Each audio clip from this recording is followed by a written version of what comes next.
Alright. Let's get to the next video. Hey, until train of thought. I see what you did there. How to successfully rob a train and get caught. Oh, damn. When are we gonna see somebody get away? Let's watch. To know about one of the most infamous robberies in British railway history. Barbados. Take a seat and let me tell you all about what went down on the 7th of August 1963. This is the story of the Great Train Robbery.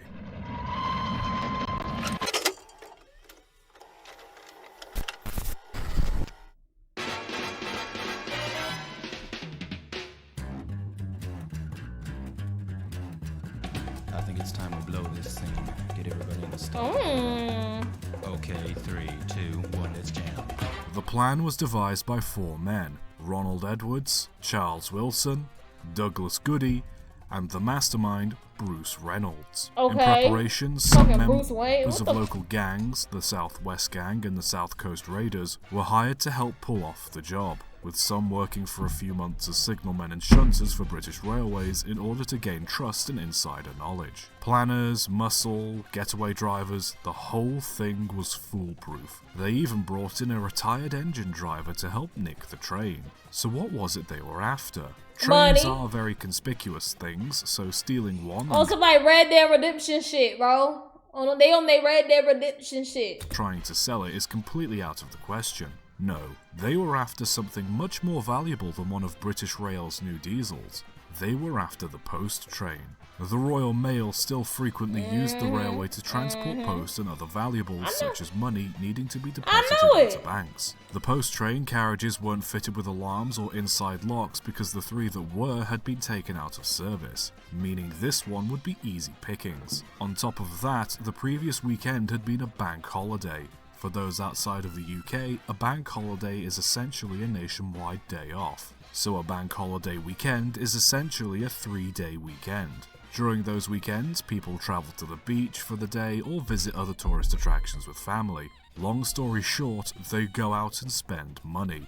So what would normally be a post train carrying £300,000 was now a post train carrying roughly 2.5 million.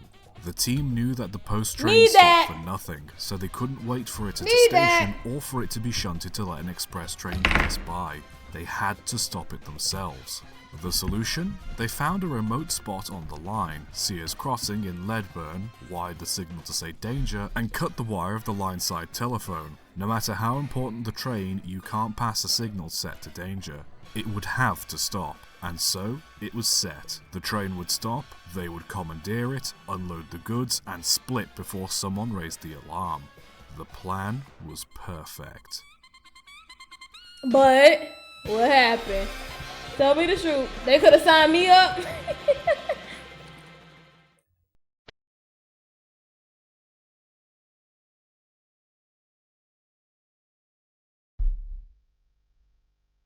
Just after 3 AM on Thursday the 8th of August, the train stopped at Sears Crossing, Ledburn as planned, where several of the robbers waited.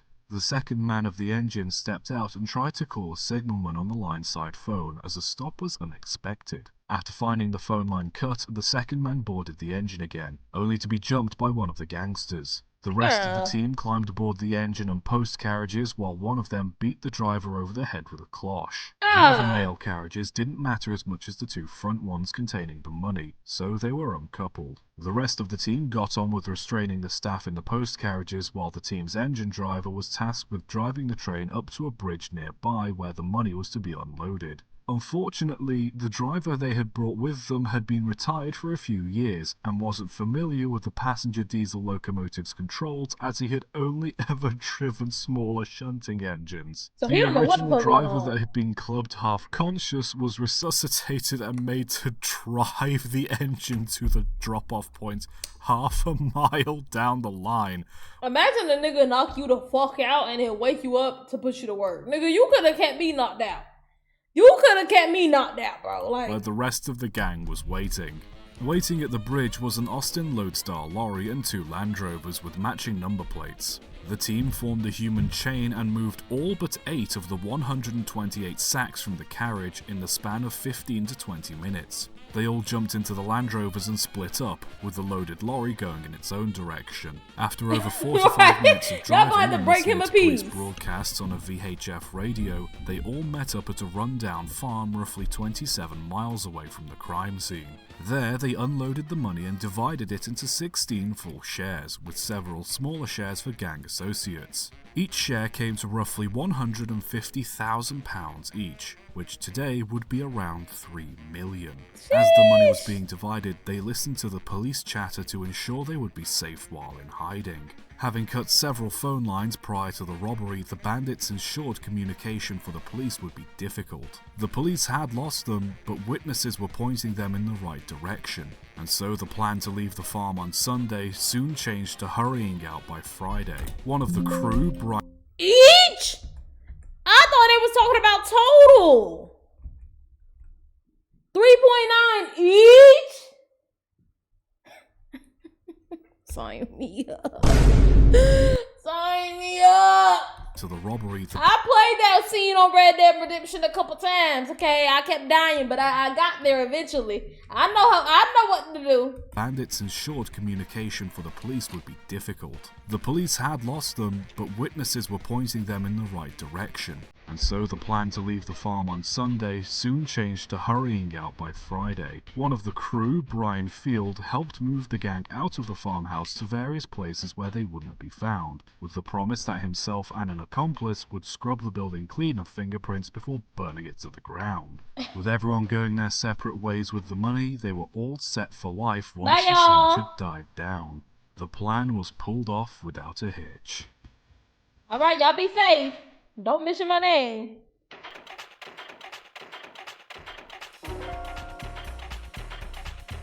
An investigation was launched immediately. Police searched the train for clues while the Postmaster General put out a £10,000 reward for the first person to give them evidence that could lead to the culprits. He did it! Him right there! No, that one to your left. No, go up. That one right. 200 bands just to tell you who did it? This is easy money. 5 days later, the police received a tip-off from a local herdsman saying they'd noticed a group of men at the farmhouse who would... Y'all know what show I like? I don't know, it just reminded me, Peaky Blinders. Peaky Blinders is a good show. Peaky Blinders is a good show. I don't know, I just thought about it. 2 Land Rovers and a lorry at the site. Police investigated immediately and arrived at the farmhouse, which had not been burned to the ground. As it turned out, the guy tasked with torching the place had crossed the team and fled with his share. And even though the robbers had been careful with their fingerprints, there were a few spots they'd missed, with the most damning bits of evidence being a ketchup bottle and a Monopoly set which they had used while hiding. Oh, Lord, all over the dog, bro, in the boat. You wanted to get the dog piece so bad, and your fingerprints all over that. The real stolen money in place of the in-game currency. Oh. Even the Land Rovers and the lorry were still there. Oh, that's tough. I ain't gonna lie. When I make it, y'all, when I make it, it will be signs, and the sign is gonna be me playing Monopoly with real money. That's tough. That's tough. Let's make it a little serious. Untouched. After some digging, an informant came forward, someone who had heard the plans of the robbery but was jailed shortly before it was pulled off. While they weren't 100% sure of the names they had provided, it was enough to lead to the immediate arrest of 9 gang members and several more weeks later. Eventually, all but 5 members of the team were found and arrested, with Bruce Reynolds, the mastermind, being the last to be arrested roughly 5 years later in 1968. Among the 5 who got away were an informant to the gang, 3 men who acted as muscle during the robbery, and the still unidentified man known as Pete, who was supposed to be the replacement train driver. Despite their best efforts and despite capturing 13 of the robbers, the police were never able to retrieve all of the stolen money, with most of it being taken by those tasked with looking after the robbers' shares while they served time in prison. Less than £400,000 was ever found, with the rest likely either spent or laundered. With all that being said, let's take a look at what happened to those who were caught. Jail, prison. The douche. Okay, holes.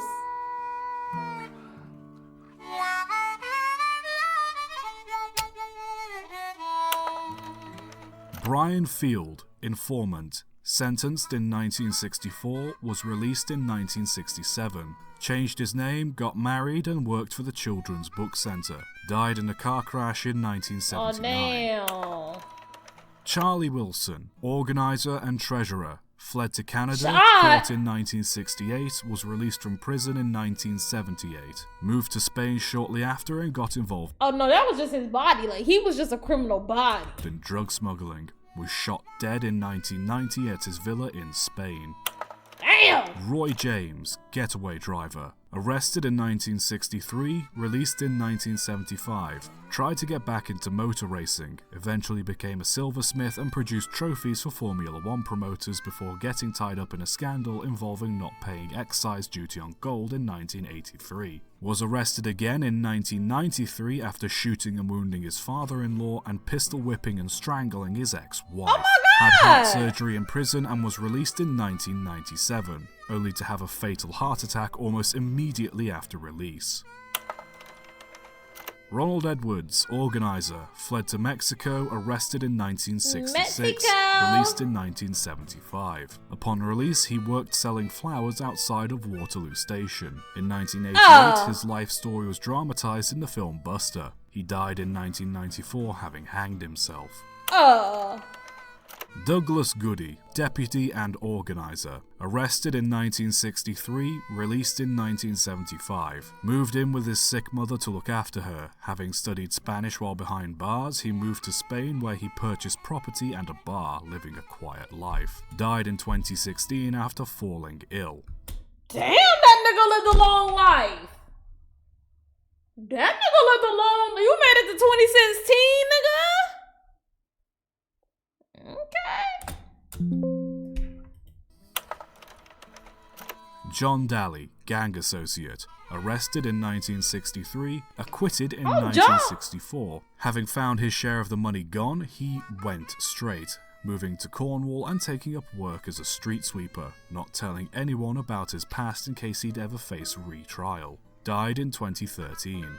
Oh, shit. Roger Cordery, train stopper and team electronics expert, arrested in 1963 after trying to pay rent in advance in all 10-shilling notes, released in 1971. With his share gone, he worked as a florist at his sister's business. Period. Died in 2011. Let me work with the flowers, Robert bro. Welch, muscle, arrested in 1963, released in 1976. Left disabled after a leg injury received in prison. Moved back in with his wife and son. Death date unknown. What off the map? Thomas Wisby and James Hussey, muscle, arrested in 1963, released in 1975 and 1976. Having returned to their respective families, both got involved in cocaine smuggling. Damn! With Wisby being arrested during a drugs bust on his home, and Hussey was arrested shortly afterwards, being seen accepting a package in a nearby park while he was staying with another woman, to the shock of his wife and daughter. Both admitted they were part of a £500,000 drug ring in court and retired shortly after their release. Holy. Wibsey died in 2016, Hussey died in 2012. James White, quartermaster, lived on the run for 3 years before being arrested in 1966, was released in 1975. I was unable to find anything regarding his life after prison other than the fact he had a wife and son. Died sometime prior to 2000. Ronald Biggs, in charge of finding the replacement train driver, arrested in 1963, escaped prison in 1965 and fled to Australia along with his wife and children. After being found in Australia, he fled to Rio de Janeiro where he became a musician. He returned to the UK in 2001 where he was immediately arrested, being released again in Damn niggas was... He thought it was all clear. He said, look, they've been looking for me since 65. You know, it's 2001. It's been 40 years. It's been almost 40 years. They surely can't be looking for me still. As the plane touchdown, they got that. 2009, 2 days before his 80th birthday. He died in 2013. And finally, Bruce Reynolds, the mastermind himself. After the caper, he fled to Mexico with his wife and son. He then moved to Canada and the south of France before moving back to the UK after running low on cash and hearing of another robbery in the works. He was found and arrested in 1968 and released in 1978. He tried to find work in the textile trade but ended up laundering money for many South American gangs. He was arrested again for 3 years in the 80s for dealing amphetamines. He published an autobiography in 1995. He died in 2013.